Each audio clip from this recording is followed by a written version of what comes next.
Hi everyone, my name is Jalen Dado, and today I will be discussing the LMC production of My Block, Luis Valdez's play Zoot Suit, and the film Mi Familia. First, I want to summarize each play since some of you may have not seen My Block, and it has also been 2 months since we discussed Zoot Suit and Mi Familia. Now, if you can recall all the way back to week 5, you can remember that we both read the play and watched the film Zoot Suit. The play depicts the life of Henry Reyna based on real-life Hank Levas and his 38th Street Gang, a group of 22 young Chicano men who lived in Los Angeles, California. In 1942, Levas and his gang were innocently put on the Sleepy Lagoon murder trial by the Los Angeles Police Department for the murder of Jose Diaz. The LAPD pinned the murder on the boys because of the racism permeating the city at the time and to make the public and the press believe that they had crime under control. During the trial, the boys were subjected to police brutality and political injustice. It took 3 months in jail before the boys were tried and convicted of murder, during which Judge Charles Fricke unfairly decided that he could not they could not receive clean clothes or haircuts in order to preserve their appearance for witnesses. During the trial, Judge Fricke was assigned numerous counts of misconduct. He denied the boys many aspects of due process, including allowing them to sit and communicate with their attorneys and requiring each of them to stand when spoken about. Judge Fricke and the Los Angeles Police Department exemplified a corrupt and racist justice system. It was only until the retrial a year later that the boys were finally set free. Even then, the conflict was not resolved, for political injustice persisted in the Mexican American community and still does today. In the play, the author left the audience with many different outcomes of Reyna's future, leaving us semi-satisfied with the play's outcome.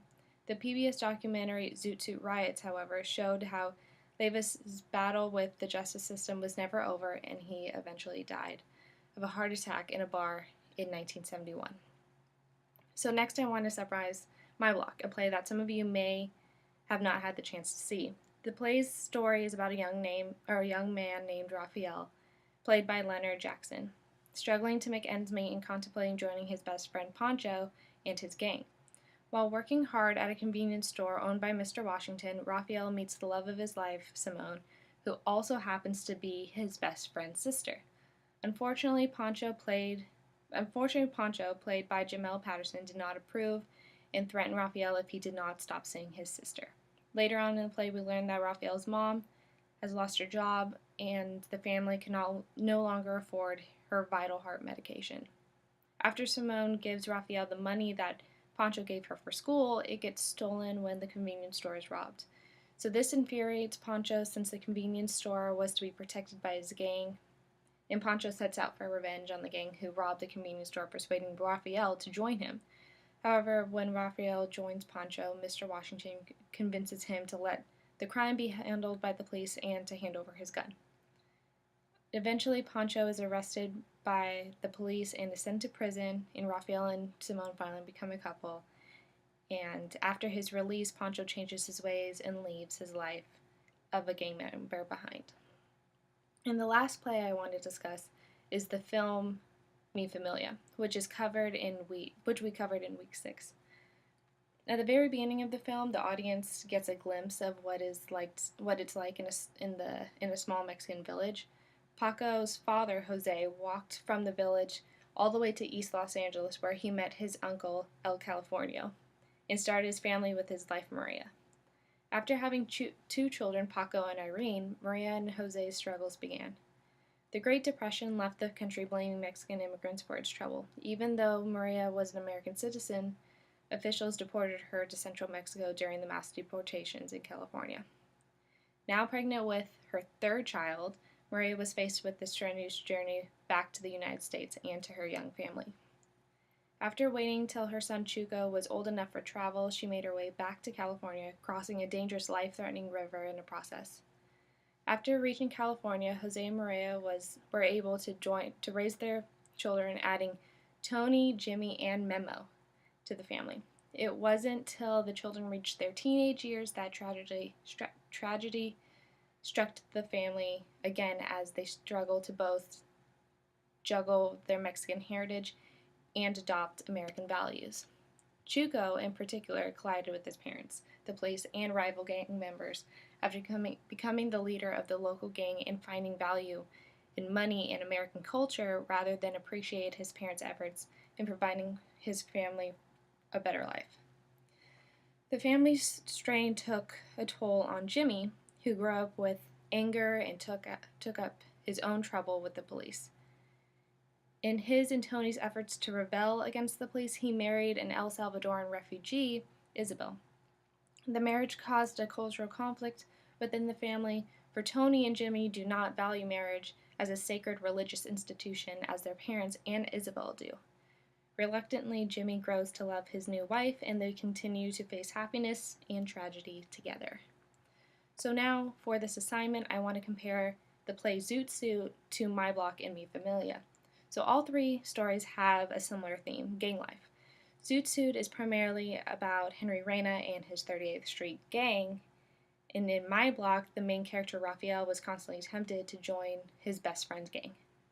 And as we just discussed in Mi Familia, Jimmy's life was heavily influenced by his brother's gang-related death. After reading and watching these plays, it's clear that gang life can seem very tempting to low-income and immigrant families and can lead to deadly consequences. However, Zoot Suit had more in common with Mi Familia than My Block. Both Zoot Suit and Mi Familia discuss the common hardships that many Mexican immigrants and Mexican Americans faced in Los Angeles, California in the 1940s. Culture during this time was full of patriotism and discrimination for other races, including blacks, Asians, and Mexicans. Mexican American boys were constantly victimized and oppressed by both society and the LAPD. Lastly, Zoot Suit and My Block also had similar character development. The main characters both struggled with internal conflict. In Zoot Suit, Henry Reyna was often confronted by his alter ego El Pachuco, who embodied the ideals and the attitudes of the many oppressed young Chicano boys living in the United States at that time. He was also characterized as a stereotype of Mexican American boys. He wore the trendy zoot suit and he wore his hair slicked back. As El Pachuco also exemplified the ideals of those who were in gangs. He demanded the respect of others and was extremely territorial over his land and his women. Throughout the play, Henry Reyna was in constant conflict with El Pachuco. While in jail, El Pachuco was extremely pessimistic about the trial and Henry's life, while Henry struggled to maintain hope that he would eventually be free. And in My Block, we see a similar internal conflict with Raphael. He was torn between staying at his longtime job at the convenience store and joining Pancho's street gang. The heavy flow of money and the pressure to provide for his mother's heart medication constantly tempted him to join the gang and sell drugs with his friends. And at one point of the play, Raphael had the gun in his hand and was ready to defend the convenience store and get back the money that was stolen from him. So that's it. Thanks for watching.